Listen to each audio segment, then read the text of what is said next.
Ha, tinchlikmi? Ne kulyapsan? Sinfdoshlarning ichida boyi to'y qilsa, to'ylarni baquvvatroq berib, ko'ziga yaxshi ko'rinadi deydigan. Kambag'alimiz oramizda to'y qilsa, bunga huzurroq to'yini bersam, ertaga yaxshi kunimda qaytarib beradimi, qaytarib bermaydimi deydigan zamonga kelmiz-da, bolalar.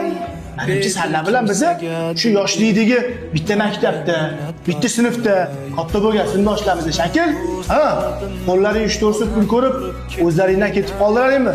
Bitta narsani bilmasalar, yaxshilab bilib ollaring. Pul topganda tanishgan og'aylaring emas, yoshlikda dursun pullaring yo'q paytdagi tanishgan og'aynilar boshqacha bo'ladi. Sinfdoshlar, gaplarim to'g'ri bo'lsa to'g'ri deb, noto'g'ri bo'lsa noto'g'ri deb kommentariyada yozib qoldiringlar. Mana shu videoni har qanday vaziyatda pulda oqibat ustun ko'radigan sinfdoshlarning gruppasiga tashab qo'yinglar.